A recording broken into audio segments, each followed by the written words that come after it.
Part 3.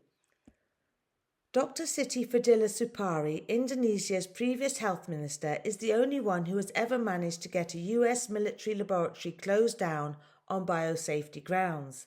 She also refused to share a pathogen with the WHO, claiming that it should not be mass-produced, let alone given gains of function like increased transmissibility or made more lethal. She also claimed, like Robert Fico, Prime Minister of Slovakia, that it is exploitative for greedy pharmaceutical companies to manufacture, to sell back to Indonesia, having by accident or by design spread the disease. In July 2025, Siti Fadila Supari had 2.5 million people supporting her letter to the President, calling for him to reject the IHR amendments by the 19th July. This is another silent deadline of the WHO's. General Dharma Pongkan and Dr. Kun Wardana received 1.4 million letters with wet ink signatures supporting their election as governors for Jakarta on an Exit the WHO campaign, believing it is crucial that Indonesia's capital city is not moved to a smart city, as in under foreign control technology, on Kalimantan.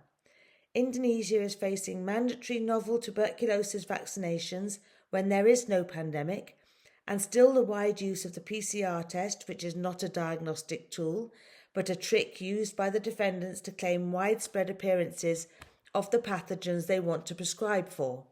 Nationwide trials of bioengineered maggot flour as a food ingredient and genetically modified seeds, despite their destruction of the human digestive enzymes, pollinators, and Indonesia's and farmers' food independence. This is happening all over.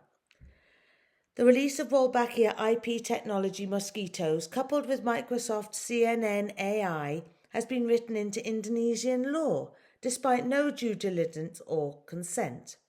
Bribes from a private Australian family were received of $40 million by Bali police and EPA officials to allow the release of 250 million there.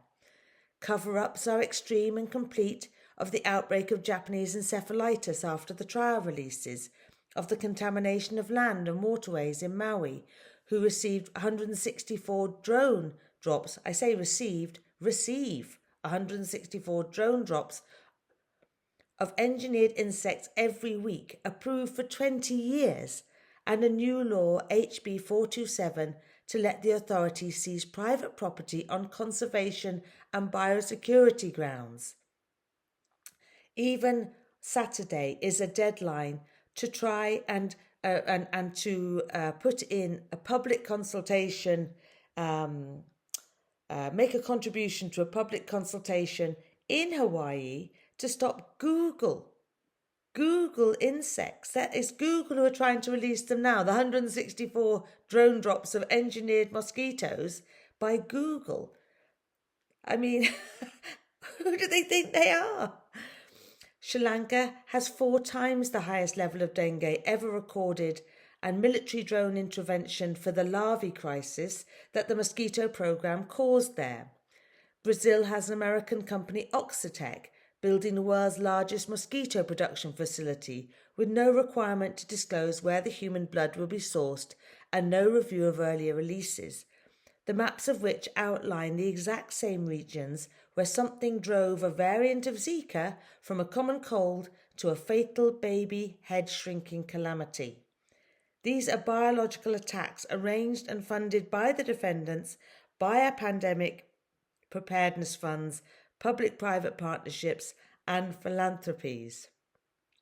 Oxitec has its place in Oxfordshire, where we, through Sir Jeremy Farrar's, I don't know what to say about that, feels it's okay. And when he was head of the Wellcome Trust, he gave $6 million to Oxitec in the Milton Trading Estate to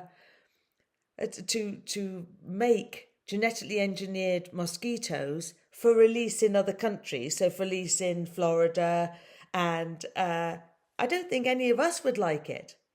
I don't think any of us would like it if somebody was breeding millions of mosquitoes with a kill switch, with deformed mouths so they couldn't reach maturity. All these genes can transfer into the human body, into the food supply, into the soil, into our ability to reproduce. I'll stop there.